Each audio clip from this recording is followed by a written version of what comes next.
See, this is why we get laughed at, because they throw out trash models like this and like, oh, look at that, that's how it would work. That's not even our model. See, this is the problem. The heliocentric model is centered around Helios, the false god, the sun god. It's all sun god worship. That's why we are revolving around the sun. And when you Google flat earth, this is the crap that they give you, thinking that you're gonna fall off the earth. The earth doesn't end, y'all. We have an ice wall that nobody can measure the earth, and it says that in the Bible. NASA is the single biggest buyer of helium. Annually, NASA consumes approximately 75 million cubic feet of helium. Now, they're gonna tell you it's for rockets, but I'm gonna tell you what it really is. It's all their satellites being held up by helium balloons that are being crashed down all over the world. They have to use flat earth calculations, y'all, or their devices will not even work. My goodness, let's not forget that we can't agree on nothing except this. Weird. We have a 200-foot ice wall. Holds in all the water like a bowl, you know, that you have to have a container for water. Beyond the ice wall is where we're not allowed to go. We're not. Cost $10,000 to go there with governmental approval. There's more land and resources they don't want us to know about. Film all their Disney animation in this pool. Weightlessness. And if you're a Bible believer, you need to stop trying to fit that globe into that book, because you know it's a flat earth book. There ain't a single image that they've produced that ain't Disney cartoon CGI crap. Why is it that so many people believed flat earth before and now all of the sudden it's a ball? If the sun was really 93 million miles away, we wouldn't see angled sun rays. All of their rockets are launched into the ocean. Oh, would you look at that? Put it right in our face. Did you know that NASA was partnered with Disney? No, I wasn't kidding. Is the mathing yet? How about now? No, wait. Now. Now? Okay, wait, no. Now. This operation has been going on for years, y'all. Yeah, no, definitely 93 million miles away, absolutely. Sundials, not Earth dials, because the sun moves, not us. Casually putting it in our face for years. Nothing to see here. Nothing to see here. I got my eyes shut. How about them rainbows? Just dome-shaped for no reason. No, because the founder of NASA was absolutely lying. Deathbed confession right there. It doesn't end. So I have this one highlighted. It is he that establishes the circuit of the earth. Now, if there's anything my family knows, it's about circuits. You know, like another left turn. Let's talk about the rest of the verse here. And that stretches out the heavens as a curtain. Spreads them out as a tabernacle to dwell in. Sir, a tabernacle is a tent. Here in Revelation 6:14, and the heavens departed as a scroll when it is rolled together, and every mountain and island were moved out of their places. What's up, my buds? Welcome to the game show. Globers say the darndest things. Let's get right into it. Today's episode of Globers Say the Darndest Things is Eclipses Disprove Flat Earth. Let's get right into it here. Have you ever heard of a Satelloon eclipse? The Satelloon eclipse, also called the impossible eclipse, occurs when both the sun and moon can be observed at the same time above the horizon, and the occultation occurs from the top down, demonstrating it's not from a globe Earth shadow. I'm sorry, ladies and gentlemen, but that debunks the theory that somehow eclipses disprove flat Earth. Sorry, it doesn't. Try again, maybe next time on Globers Say the Darndest Things. Stay flat, my buds. Say something when we learn something from a young age, and it's served to us on a silver platter. And it's also shown in movies and shows and literally everything. This is called brainwashing. Like it or love it or hate it. That's what this is. Now, so many verses in the Bible that talk about the face of the earth, so you can pause. I'm not going to take much time out of this, but I'm going to point out a couple things. Face of the earth, face of the earth, face of the earth, face of the earth. Now check this one out. Check this one out. For 7 days, and I will cause it to rain upon the earth 40 days and 40 nights, and every living substance that I have made will I destroy from off from off the face of the earth. Now, I guess this is really just going to believers, because unbelievers probably don't read the Bible much anyways, and don't realize that God doesn't make mistakes. And I don't think there's this many mistakes. I really don't. I really do not believe that. Okay. That living substance that I've made will I destroy from off the face of the earth. How are you taken off the earth if it's just a never-ending roundness? You just keep traveling around and around and around and around and around and around and around and around. The whole thing of a face, like if you're thinking of a face of a compass, if you're thinking about a face of a compass, there's going to be a point where you can fall off that face. If you're thinking of the face of a watch and coming off of that face, that's actually possible, right? But if you're on a round earth held down by gravity, how the heck are you going to be destroyed from off the face of the earth? You can't. Period, you can't. And disregard the ice wall and the firmament right now. If this is referring to that of like a face of a watch or a compass, if this is the face of the earth, like the very simple thing you could refer to, Occam's razor, simplest answer tends to be the right one. This is a visual for people. This is not by accident. The face of the earth, like the face of a watch or the face of a compass. Something can actually fall off of that. Like if, period. If you were to set a feather on a face of a watch and blow at it or something, it would fall off. For example, but if you've got a feather tied down by gravity, which, anyways, just an example, and the thing is round, it's just going to keep going around and it's never going to actually come off. So just an example. But, we've got density and stuff too, which is why balloons float and things like that. It's called density. So it's called density and gravity. Gravity's still a theory. But anyway, keep going, more and more and more. Listen, I'm not trying to tick anyone off here, but I mean, if, this obviously is rubbing, two dudes right now the wrong way.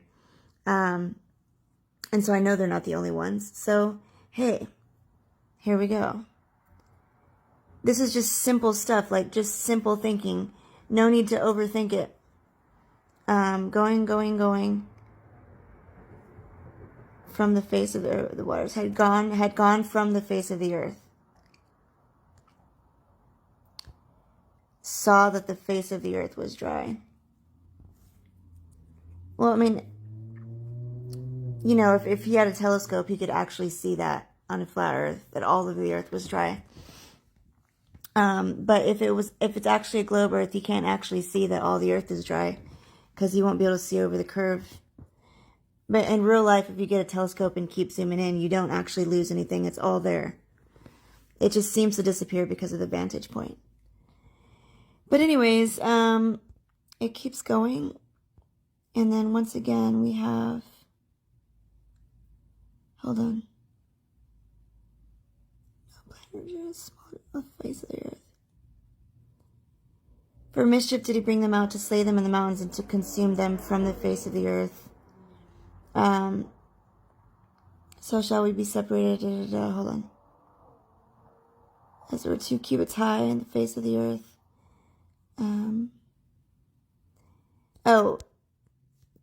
Hold on. Here's another verse. Destroy thee from off the face of the earth. When you think about off of a face, you think of something flat.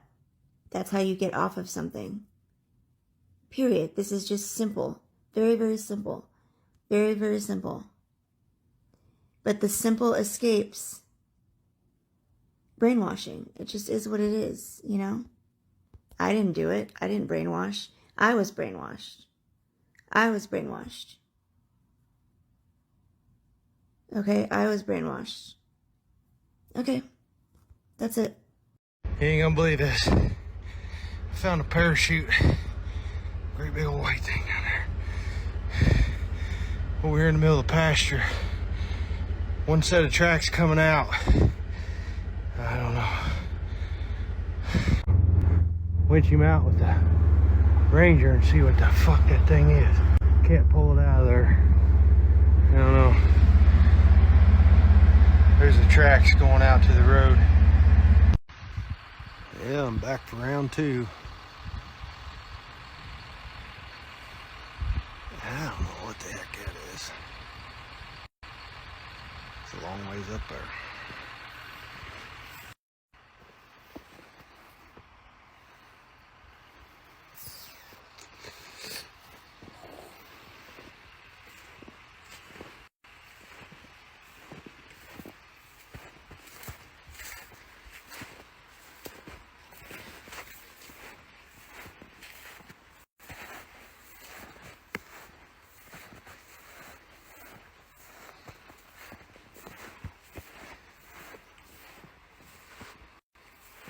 Looks like a mess.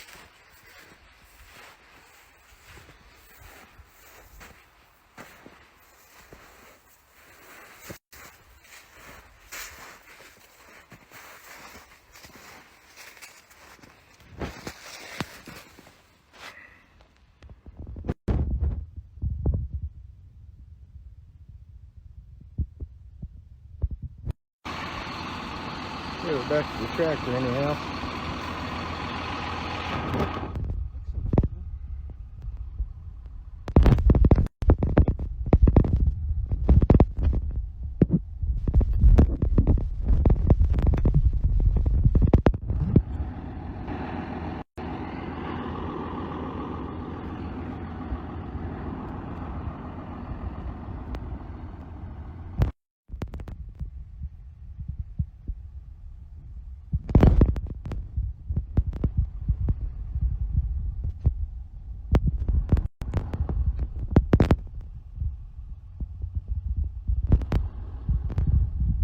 You ain't gonna believe this. I found a parachute. Great big old white thing down there. That great big old white thing is a collapsed balloon attached to a satellite. It's 2024 and Satelloons are still crashing on farmland randomly. So Iowa Hay Trailers, the channel that I found this on, has found a satellite by Aerostar landing on his property and a whole collapsed balloon with it. Here they are lifting the satellite up. Yeah. Satellites are still being launched by balloon in 2024. And that's no mystery. Here's a photo from Aerostar's website. They pride themselves on launching Satelloons. At Aerostar, we've been challenging the limits of technology since 1956. Working at the forefront of high-altitude research with the universities, the military, Google, and NASA. And we're not stopping there. Not even the sky is the limit. And it's funny because Google says that you can see satellites passing, looking like a star moving around in the sky. This big old light, right? Then you find out that NASA has other balloons they launch satellites with. These big chrome spheres. That looks like it would reflect quite a bit of light, don't it? Thank you, Iowa Hay Trailers, for your great work in exposing these satellite balloons. One of the biggest problems we come across when we're trying to explain the flat earth model to people is that they automatically assume they would never be lied to on a great scale by government, corporations, religious institutions, and on, right?